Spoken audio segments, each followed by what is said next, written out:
Saya mau tanya ini Pak Ketua, terdapat dugaan kuat terjadinya peristiwa kekerasan seksual. Dugaan kuat itu luar biasa. Komnas HAM memberikan kesimpulan seperti itu. Padahal Kapolri sendiri di Komisi 3 DPR ditanya oleh anggota DPR Komisi 3. Apa yang terjadi di Magelang? Kapolri saja mengatakan bahwa bisa ada dua, kekerasan seksual atau asusila. Ya. Oke, dalam bahasa awam. Bisa asusila, bisa kekerasan seksual toh? Ya, pelecehan artinya 50-50 kemungkinannya.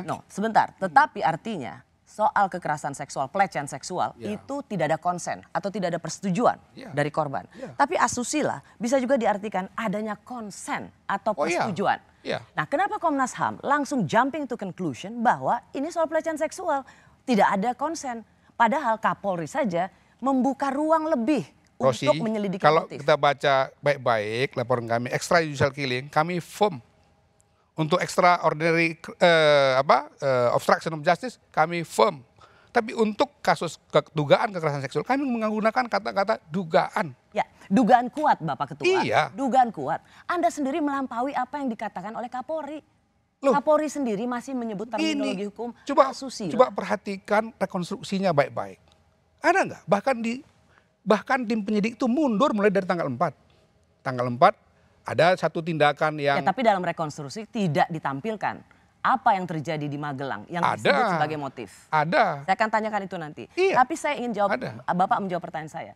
Komnas HAM ini mau jadi pengacara Sambo? Oh, membebaskan dia dari hukuman? Saya bilang kalau saya jadi pengacara Sambo atau Komnas HAM jadi pengacara Sambo, kami nggak bilang extrajudicial killing, tidak bilang bahwa obstruction of justice.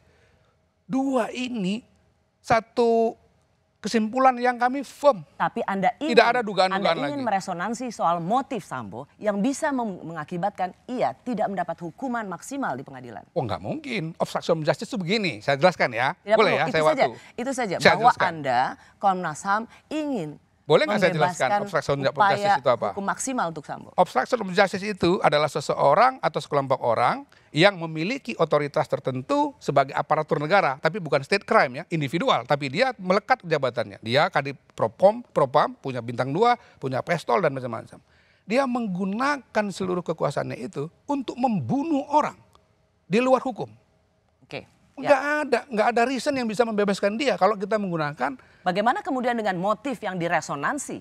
Tidak akan bisa. Jadi dengan alasan apapun, misalnya saya marah karena istri saya mengalami kekerasan seksual, martabat rumah tangga saya diinjak-injak, tidak bisa dibenarkan oleh hukum. Kalau kesimpulannya obstruction of justice, kesimpulannya adalah extrajudicial killing, apalagi ditambahkan dengan obstruction of justice. Bagaimana dia melakukan suatu berbagai upaya untuk memanipulasi, menghilangkan barang bukti. Bukan saja abuse of power. Kalau abuse of power kan saya ketua Komnas, saya menggunakan institusi saya. Bukan. Dia lebih dari itu. Sebab dia juga bisa mempengaruhi unit-unit di luar dari unit Propam. Luar biasa itu. Kejahatannya sempurna. Kalau itu kesimpulan Komnas HAM, bagaimana kami bisa dianggap sebagai pengacara Sambo? Kita tidak memberikan sedikit pun ruang bagi Sambo untuk tidak mendapat hukuman berat. Anda akan jawab sekali lagi keraguan publik bahwa Komnas HAM bertindak sebagai kuasa hukum Sambo.